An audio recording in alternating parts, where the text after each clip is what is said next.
Hey everyone, Lakin22 here, and I'm going to be doing something new that I don't normally do on this channel. What I'm going to be doing is I'm going to be doing singular reviews now of films that I reviewed not so long ago. It's going to be easy for me to get to the videos I want to do, the films I want to see and talk about, instead of having to just rely on my ranking videos. So, why don't we get started? This has been one hell of a year for cinema, I'm not going to lie. There's been a lot of films that I've really wanted to see this year, but unfortunately I've got, to specify last year, 2020, and yeah, they've all got delayed to this year. But it's kind of giving me some time to reflect on what I've been able to see, and the first one I'm going to be talking about is Wonder Woman 1984, which brilliantly was released both on streaming services and in theatres Christmas Day. Now, unfortunately, because I live in Spain, and because of this whole pandemic situation, I don't think any cinemas near me will be doing any English screenings for now. And I know you're probably asking me, well, if you can speak Spanish, why not just watch them? It's not the same, in my opinion. I just find them more enjoyable when they're in my own language. Because I've watched films at school before, and while I do enjoy watching my classmates react to them, because it's in Spanish, it just doesn't feel the same. It's not an experience. So, fortunately, I had to watch it on my TV box set, which has a streaming title on it. And I really expected better. I'm not going to lie to you. Wow, this film, it's hard to explain. It subverted my expectations, but not in a very positive way.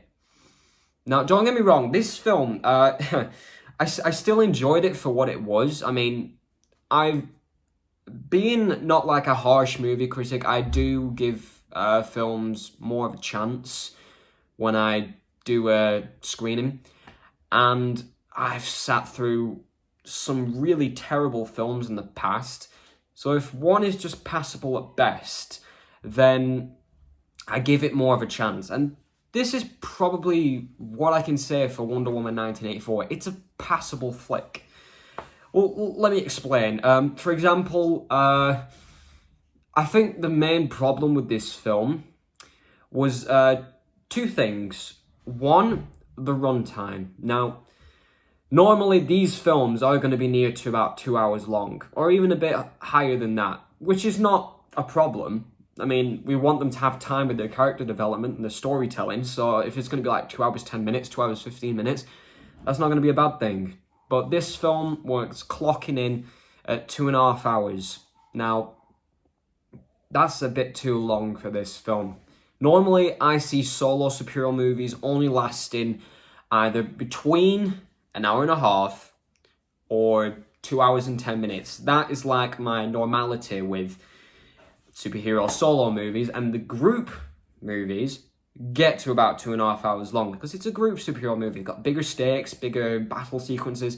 You know, they deserve that more screen time. But man, this film, after a while, you could really tell that it was 2.5 hours long.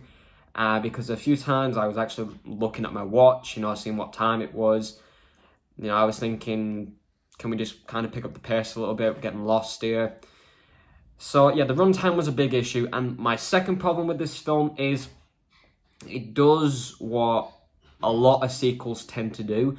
It sort of overloads itself with multiple subplots and storylines, and it gets lost in its own ideas. Like, it tries to make so many things work in one movie that it sort of gets lost in its actual dilemmas and reasonings of why it's been made. So, yeah, like, for example, the plot with this magic crystal or stone, whatever you want to call it, it kind of gets lost in its own thing because when Maxwell Lord, one of the villains in the film, gets the stone, he does a very clever idea where instead of wishing for something that he could easily acquire, he wishes to have the ability of the stone, so in a way he becomes the stone, and he needs someone to touch him in order for him to make their wish come true, but he gets something in return. Now, normally, people who acquire this kind of power use it for stupid reasons, or they do something stupid with it. This was actually kind of refreshing, where the villain actually thought like a real life person, thinking, what is the most smart thing to do with this sort of power? And he thinks, I got it. I'll absorb the stone so I could use its power for my own, for my own liking. And I really appreciate it. That's actually one of the strong points of this film. But again, if I can go back to what I was talking about, this film subverted my expectations in a very big way. Because, I mean, if you watch any of the trailers or the marketing or any of these short ads, they build up. There's two villains in this film. There's Kristen Wiig as Cheetah, and there's Pedro Pascal as Maxwell Lord.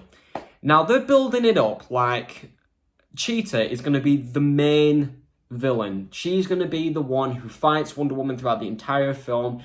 We have to see her go through this journey of how she becomes this creature. And Maxwell Lord's going to be, the side villain in it. He does something to her and yada, yada, yada. But weirdly enough, when you get into the film, it's actually Maxwell Lord who's portrayed as the main villain and Cheetah as the side villain. So, kind of confusing marketing on that point, but again, it's not a bad thing, because what they do with Maxwell Lord in this film, it's been done a million times. It's the big businessman who wants to do the right thing for himself, his business, and his family, but gets lost in his own hunger for greed and power. But what they do with it here is actually quite, it's quite well done, because in some way you actually feel sorry for Maxwell. You actually sort of side with him in some areas, like he's got a son. He just wants him to have a good life. He doesn't want his life to be like how he grew up in an abusive household, literally nothing in his pockets, no money, no sustenance. So, in a way, you can sort of identify with Maxwell Lord, but he's not given enough character development to really think, wow, this is a really great villain. You see him as a villain who has potential, but they sort of clock out at the last minute. Like, they sort of just think, all right, let's scale it back a little bit. We don't want to be making him too relative to audiences. And it was disappointing as well, because Kristen Wiig, she's a great actress. I've seen her in tons of films, and I think she does a really good job with what she's given. But the character they have her play, well, it's a very one-dimensional, generic, bad guy character. Like, they start off, nerdy with the glasses and everything. They're socially awkward. Then they realise that, they have this certain power first, and then they just sort of like weirdly transition into, idolising or loving the hero of the film. And then in a flash, they suddenly despise him, and, they just want to kill him, and they have all this power, and it's like, it's not an identifiable character. It just makes them more unlikable. Like, with Cheetah in this film, there are some villains who are actually very similar to her journey in this film. Like, you've got the Riddler from Batman Forever, you've got Aldrich Killian from Iron Man 3, and you've got Electro from The Amazing Spider-Man 2. And the shame is, these are great actors doing these roles, but the material that they're given is not doing them any justice. It's probably the most generic role that they could get in a big budget comic book movie as well, and it's kind of disappointing. I was really hoping, wow, Kristen Wiig in a superhero movie, a DC superhero movie. I really hope she does well in this, because she deserves to be in this kind of genre, and they didn't do her justice. I mean, it's a shame, because when the first Wonder Woman came out in 2017. I fell in love with it. It still remains one of the best DC films I've ever watched, because it had heart, it had a great, well-written story, it had very identifiable characters, it had a lot of emotional depth, it had identifiable morals, it had a really great base of what makes a superhero movie perfect. And then this film, it tries to go for bigger, but in the final product, it takes away more than it gives. And that's very disappointing, because when the trailer for this came out, I was thinking, wow, this looks incredible. Wonder Woman in the 1980s. Chris Pine is back. Steve Trevor is back. Kristen Wiig, Pedro Pascal. These big action sequences, the 1980s aesthetic. This is going to be even better than the 2017 Wonder Woman film.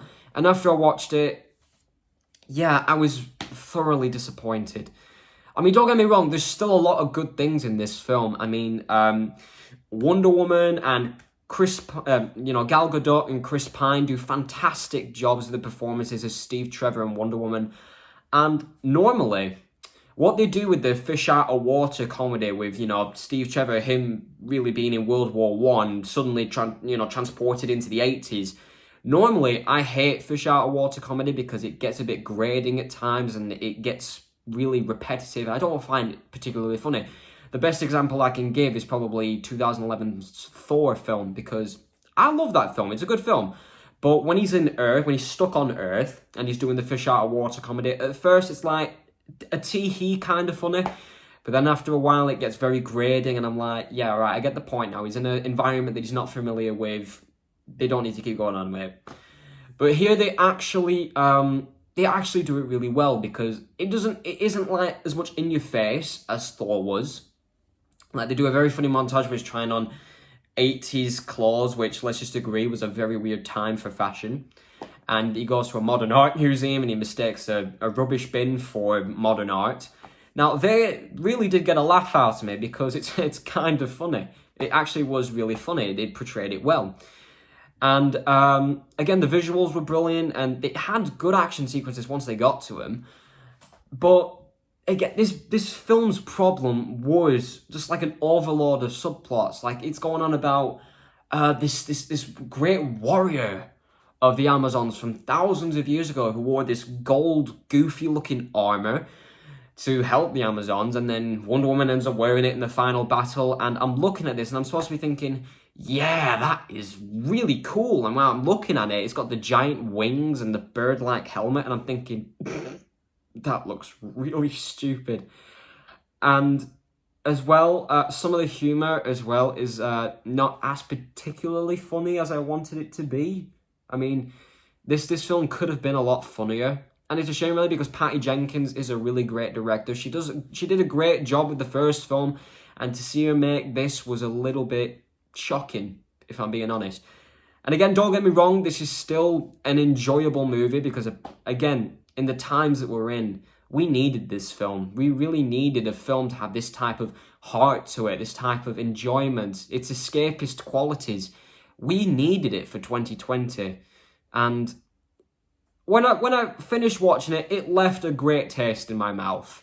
And I can thank it for that, because 2020 has been a really, really shit year for me. It's hands down the worst year I've ever had to go through. And I'm just glad that we're now in 2021, because hopefully things will start slowing down.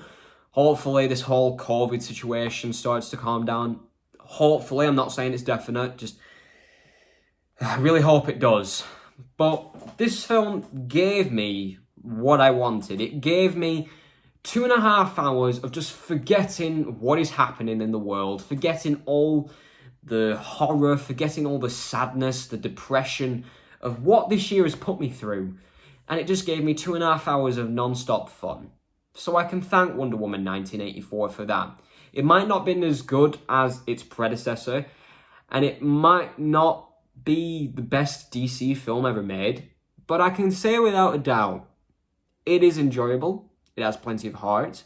It's got, decent scenes here and there. It's still got great visuals, and yeah, it's still a pretty well-made film, and I can appreciate it for that, because I mean, I've heard a lot of people saying that this has been a very disappointing sequel, and in some respects, it actually is, because this film had the potential to go to new heights with its characters, with its storytelling, with its direction, with the morals that it introduces.